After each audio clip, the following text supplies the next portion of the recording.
In the summer of 1627, a strange fleet appeared off the coast of Iceland. At first, the villagers thought they were foreign merchants or fishing ships sheltering from the Atlantic weather. But within hours, armed raiders were storming ashore, burning farms, looting churches, and dragging screaming families towards waiting slave ships. For the people of Iceland, it became known as Tyrkjaránið, the Turkish Abductions. But the men carrying out the raid were not Turks in the modern sense. Many were North African corsairs operating from the slave ports of Algiers, under the Ottoman sphere of influence. And for hundreds of Europeans taken captive that summer, the nightmare was only just beginning. For most people today, slavery in history is imagined as a one-way system flowing out of Africa towards Europe and the Americas. But across the Mediterranean, another slave trade had been operating for centuries. From the 1500s into the early 1800s, Barbary corsairs based in cities like Algiers, Tunis, and Tripoli raided European ships and coastal settlements. Their victims came from across Europe. Italian and Spanish coastal villages were attacked repeatedly. Greek sailors disappeared at sea. French fishing communities lived in fear of raids appearing over the horizon.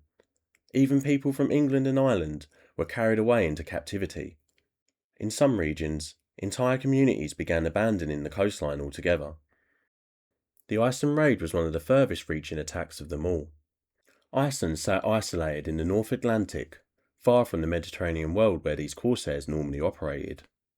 Yet in June 1627, several ships commanded by the Dutch renegade Jan Janszoon, now operating under the Muslim name Murad Reis, sailed north towards the island.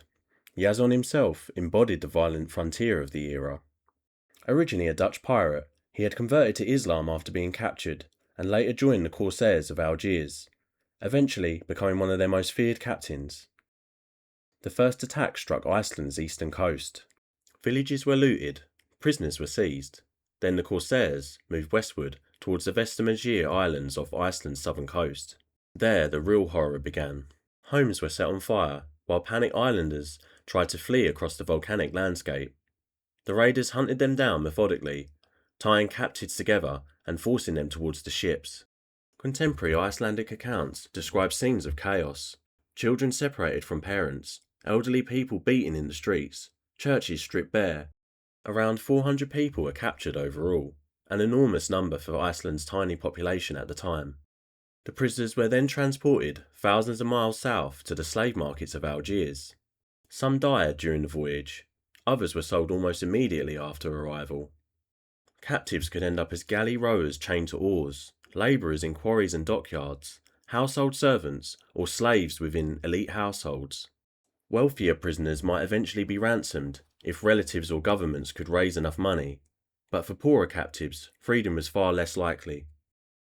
One of the most famous survivors was Gudidar Simimadator, an Icelandic woman captured during the raid and taken to the Algiers.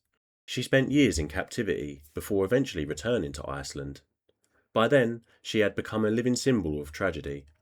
But many others never came home at all. Some converted to Islam, assimilated into North African society. Others simply disappeared from history entirely. The psychological impact on Iceland was enormous.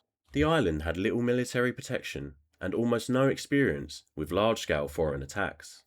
For generations afterwards, stories of raids lingered in Icelandic folklore as warnings about the outside world. Even today, Tyrkjaránið remains one of the darkest events in Icelandic history, but Iceland was far from unique. Across Europe, coastal watchtowers were built specifically to stop Barbary raiders approaching from the sea. In parts of Italy and Spain, church bells rang the moment corsair sails appeared on the horizon.